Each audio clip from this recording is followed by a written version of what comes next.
Hello everyone, welcome to my another vlogs. Good morning সবাইকে। আজকের দিনটা হলো সোমবার, আর আজকে সকালবেলা উঠে আমরা পুরো রেডি হয়ে তৈরি হয়ে গেছি।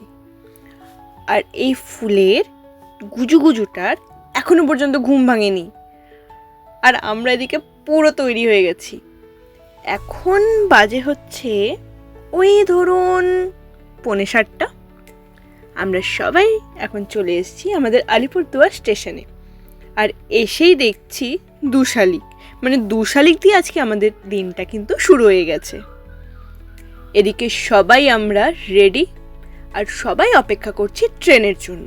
আর ট্রেন মশাই তো এখন অবধি এসে পৌঁছলোই না। যাই হোক, অনেক অপেক্ষার পরে আমাদের ট্রেন বাবাজি ওই যে দেখুন বেশ একটা স্পোজ দিয়ে সেক্সিভাবে আসছে আমাদের প্ল্যাটফর্মে। আর সবার তো খুব টেনশন যে ট্রেন দাঁড়াবে মাত্র 1 মিনিট, কি করে এত লাগেজ নিয়ে এত মানুষ এই 1 মিনিটে উঠবো, আর ট্রেনে আমরা ছাড়াও তো আরও লোক উঠবে।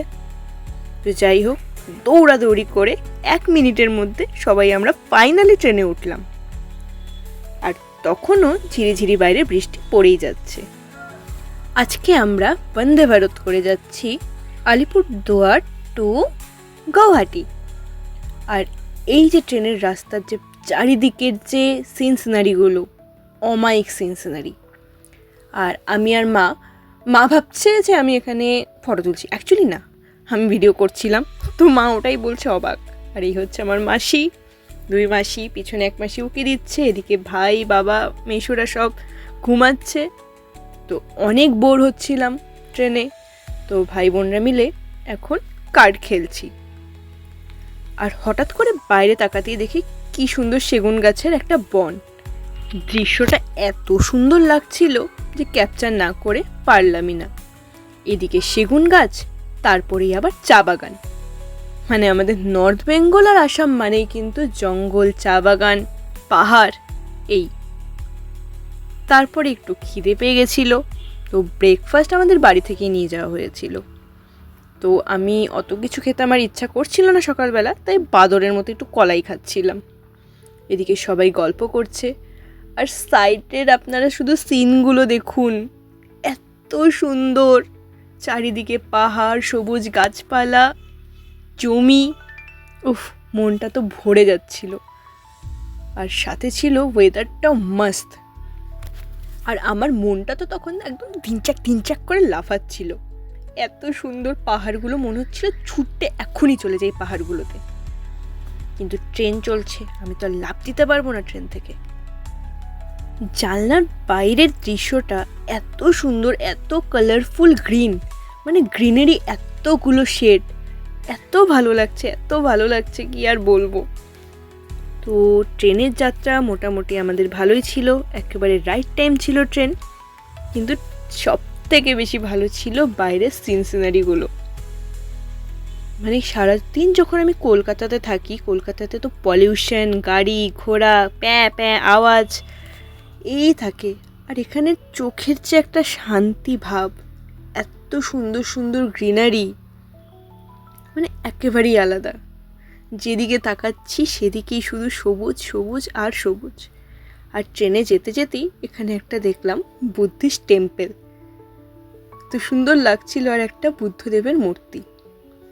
এটা জায়গাটা হয়তো ওই কামাখ্যার আশেপাশেই, মানে আমরা প্রায় চলে এসেছি।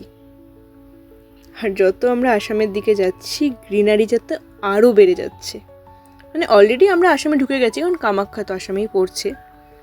তো ফাইনালি আমরা আসামে গৌহাটিতে পৌঁছে গেছি। তো এখানে এসেই দেখছি যে একটু গরম পড়েছে, মানে ভালোই গরম, কারণ আলিপুরে বৃষ্টি চলছিল, তো তখন সেখানের ওয়েদারটা ঠান্ডাই ছিল। আর গৌহাটিতে তুলনামূলক গরমটা ছিল। এই হলো গৌহাটি স্টেশন। স্টেশনটা বেশ সুন্দর করে সাজানো, আর স্টেশনেও অনেক গ্রিনারি, আর ফুলগুলো বেশ সুন্দর হয়ে আছে।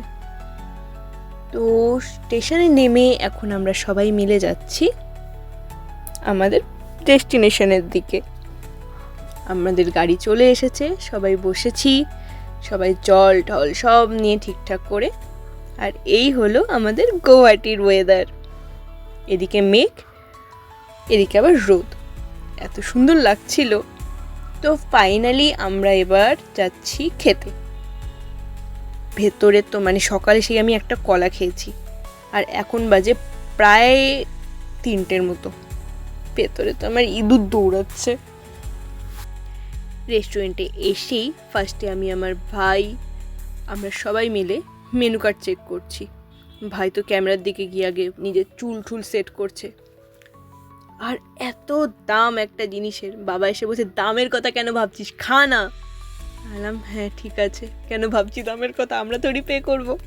তারপরে ফাইনালি আমরা সব মিলিয়ে যে কি অর্ডার দেওয়া হবে না দেওয়া হবে সব ডিসকাস করে ফাইনালি আমরা অর্ডারটা দিলাম। আর বাবাও এসে আমাদেরকে বলছে যে এটা কর, এটা এইভাবে নে, দেখ একবার সব কিছু নিস না, যদি ভালো না হয় তো একটা একটা করে নে আইটেম। তো এইভাবেই আমাদের চললো। কিন্তু আমাদের মোটামুটি মেনু কার্ড সিলেক্ট করতেই চলে গেছে 1 ঘন্টা, যে কী খাবো না। তো ফাইনালি খাবার আসলো। যেহেতু দুপুরের লাঞ্চ তো ভাতই নিয়েছিলাম, আর এটা একটা ছিল ভেজ রেস্টুরেন্ট, তো ভেজই খেতে হলো। আর আমার বাইরে গেলে ভেজ খেতে একদম ভালো লাগে না, চিকেন ছাড়া আমার ভালো লাগে না বাইরে গেলে। যে ভাই বাড়িতে আমি সারাদিন ভেজই খাই, পুরো সপ্তাহটা আমার ভেজই চলে। তো ওই একটা দিন ঘুরতে গেছি, একটু যদি খাওয়া দাওয়া ঠিকঠাক না হয় আমার ভালো লাগে না। কিন্তু রেস্টুরেন্টের খাওয়া যথেষ্ট ভালো ছিল। আমি এখানে পরিমাণ মতো আমার ভাত নিয়ে নিলাম, আর সাথে ছিল মাশরুম, পনির, ডাল। মাশরুমটা অ্যাকচুয়ালি আমার বাবা অর্ডার করেছিল, তো বাবার থেকেও আমি ভাগ নিয়েছি। তো ফাইনালি এটা হচ্ছে আমার প্লেট। একটা মিক্স সবজি, মাশরুম, পনির, আর নাগা চাটনি ছিল 2 রকমের। তো খাওয়া দাওয়া এখন হয়ে গেছে। বাইরে এখানেও এখন বৃষ্টি টিপ টিপ করে পড়া শুরু হয়ে গেছে। তো এই যে রেস্টুরেন্টটার এখানে নিচে একটা মাঠ ছিল, তো সেখানে ঢুকলাম একটু। আর সব থেকে আকর্ষণীয় জায়গা, এখানে ট্র্যাডিশনাল জিনিস, আর আমার বুদ্ধের মূর্তি দেখে তো মনে হচ্ছে এই সমস্ত কিছু আমি নিয়ে নিই। কিন্তু কোথায় বা রাখবো, আর এত টাকাও নেই কি আমি সমস্ত কিছু নিয়ে নেব। প্রত্যেকটা জিনিস এতটা লোভনীয়, এতটা কিউট, কাশ আমি সব কটা নিতে পারতাম, আর আমার ঘরে এত জায়গা থাকতো। আর এই হচ্ছে এখানে পারফিউমের, কিছু পারফিউমের গন্ধ এত সুন্দর ছিল। তো চলুন এখন আমরা আবার এই স্টোর থেকে বেরিয়ে আবার সেই গাড়ি করে এখন আমরা যাচ্ছি বর্ডারে, লাইক আসাম আর অরুণাচলের বর্ডারে। আজকে আমরা নাইট স্টে করবো বোমডিলাতে নাইট স্টে করে আবার পরের দিন আমরা বেরিয়ে যাব। ফার্স্টে অ্যাকচুয়ালি আমাদের ডিসাইড হয়েছিল যে আমরা আসামে থাকবো একদিন, কিন্তু আমার যেহেতু ছুটির প্রবলেম, তো সেই কারণে একবারে আমরা বোমডিলাতে স্টে করে তারপরে যাব। আর এই হচ্ছে আসামের সবথেকে বড় নদী, আর আসামের একমাত্র নদী নয়, বাট আসামের যেই নদীর জন্য এত খ্যাত সেটা হচ্ছে ব্রহ্মপুত্র। আকাশটা নদীটা না একদম মিশে গেছে। তো ফাইনালি আমরা বর্ডারে চলে এসেছি। আসাম থেকে আমরা এন্ট্রি নিচ্ছি the land of rising sun, মানে অরুণাচল প্রদেশে। আর আমরা যাচ্ছি বোমডিলা, মানে 101 কিলোমিটার। এখন বাজে রাত্রি 8টা। তো এখানে আমাদের এখন পাস সব হবে, অফিসিয়াল কাজকর্ম হবে, দেন ডিনার করে আমরা যাব বোমডিলার উদ্দেশ্যে। চলুন, আমাদের আজকে ডিনার আমরা করে নিয়েছিলাম। আমি খেয়েছিলাম রুটি, এবং সবাই সবার মতো করে খেয়ে নিয়েছে। আর রাতে চারিদিকে কিচ্ছু দেখা যাচ্ছে না যে এখানে কি আছে আর কি নেই। তো এখন প্রায় বাজে 12:15। তো এখনও আমরা যাচ্ছি, তো আমরা প্রায় চলেই এসেছি, আর কিছুক্ষণের মধ্যেই পৌঁছে যাব। তো ফাইনালি এখন বাজে 12:10, আর আমরা বোমডিলাতে চলে এসেছি। আমরা আমাদের হোটেলে চলে এসেছি। তো এখন হোটেলে এন্ট্রি করি। তো আজকে তো আর এনার্জি নেই, সারাদিন এত জার্নি করে আমি খুবই টায়ার্ড। তো চলুন আজকের ভিডিওটা আমি এখানেই শেষ করছি। আমি এখন হোটেলে এন্ট্রি করি, দেন দেখা হবে পরবর্তী ভিডিওতে। আপনারা ভালো থাকবেন, সুস্থ থাকবেন, টাটা।